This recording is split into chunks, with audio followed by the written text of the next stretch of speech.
فرمایا حضور نے کہ اللہ تعالیٰ ارشاد فرمایا، میری محبت واجب ہو گئی میرے لیے آپس میں محبت کرنے والوں کے لیے۔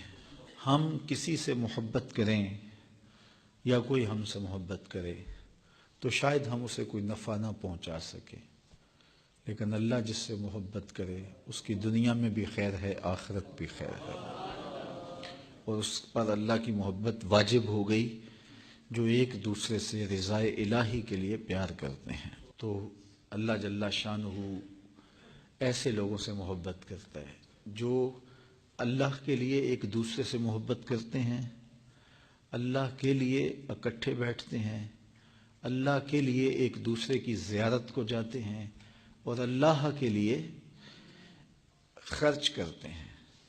تو اللہ تعالیٰ ارشاد فرماتا ہے وہ میرے لیے بیٹھتے ہیں، میرے لیے خرچ کرتے ہیں، میرے لیے ملاقات کرتے ہیں، میرے لیے ایک دوسرے سے محبت کرتے ہیں، میری محبت ان پر واجب ہو گئی، میں ان سے محبت کرتا ہوں، تم آپس میں میرے لیے جمع ہوئے ہو، میں تم سے پیار کرتا ہوں۔ حضرت ابو مالک اشعری کہتے ہیں میں حضور کے پاس بیٹھا ہوا تھا، یار کیا ناز ہے، میں حضور کے پاس بیٹھا ہوا تھا۔ وہ لوگ بات کرتے ہیں نا تو بڑے فخر سے کہتے ہیں، بظاہر بڑی بے نیازی سی ہوتی ہے، لیکن جو پیچھے موسیقی چل رہی ہوتی ہے وہ سمجھ میں آتی ہے۔ وہ میں ڈی سی کے پاس بیٹھا ہوا تھا، میں منسٹر کے پاس گیا تھا تو یہ بات ہوئی، تو سنانا تو مقصود یہ ہوتا ہے کہ میں وہاں بیٹھا تھا۔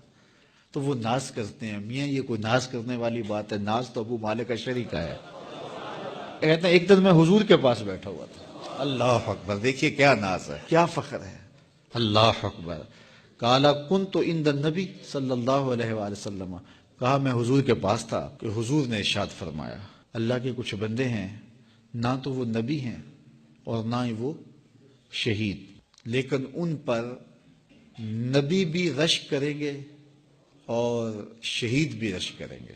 اللہ کے نزدیک ان کا جو مقام ہے اور اللہ کے ہاں ان کا جو قرب ہے اس کو دیکھ کر کے نبی بھی رشک کریں گے، واہ کیا قرب ملا انہیں۔ اس کا یہ مطلب نہیں کہ نبیوں اور شہیدوں کو وہ قرب نہیں ملا ہوگا۔ چھوٹا بچہ حفظ کر جائے تو بڑے بڑے علماء جو پکے حافظ بھی ہوتے ہیں اس پہ رشک کرتے ہیں، یار کیا قسمت ہے بچے کی کہ حفظ قرآن کی سعادت پائی۔ تو نبی ہیں، شہید تو شہید ہیں، لیکن وہ اللہ کے اتنے مقرب ہوں گے کہ نبی نہ ہونے کے باوجود اللہ کے قریب ہیں، شہید نہ ہونے کے باوجود اللہ کا اتنا قرب حاصل ہے، تو نبی اور شہید ان بندوں پر رشک کریں گے۔ حضور کی مجلس میں طرح طرح کے لوگ تھے، ایک دیہاتی بیٹھا تھا، اس نے کہا حضور بتا دیجئے وہ خوش نصیب کون ہوگا کہ جس پر نبی بھی رشک کریں گے، جس پر شہید بھی رشک کریں گے۔ اللہ اکبر۔ تو حضور نے فرمایا سنو، اور دل تھام کے سننا، اللہ اکبر۔ وہ اللہ کے بندوں میں سے کچھ بندے ہوں گے جو مختلف شہروں سے آئے ہوں گے اور مختلف قبیلوں کے ہوں گے، کسی کی کوئی برادری ہوگی، کسی کی کوئی برادری ہوگی، کسی کی کوئی برادری ہوگی، ان کے درمیان کوئی رشتہ داری نہیں ہوگی جس کی وجہ سے وہ جمع ہوئے ہوں گے، نہ ہی وہ کوئی کاروباری مقاصد کے لیے بھی نہیں آئے ہوں گے۔ یہ آپس میں کیوں جمع ہو کے بیٹھے ہوں گے؟ ان کا آپس کا پیار قرآن کی وجہ سے ہوگا۔ ان کی آپس کی محبت کس وجہ سے ہوگی؟ قرآن نے ان کو جوڑا ہوگا، قرآن کی وجہ سے وہ باہم مشترک ہوں گے۔ ان کے شہر الگ ہوں گے، قبیلے الگ ہوں گے، برادریاں الگ ہوں گی، اور آپس میں رشتہ داریاں بھی نہیں ہوں گی، لیکن وہ جڑے بیٹھے ہوں گے کس وجہ سے؟ قرآن مجید کی وجہ سے۔ اللہ ان کے چہروں کے اوپر نور ڈال دے گا، نور چمک رہا ہوگا۔ لوگ جب خوف میں ہوں گے، فضا میں ہوں گے، دکھ میں ہوں گے، تو وہ کسی خوف میں نہیں ہوں گے۔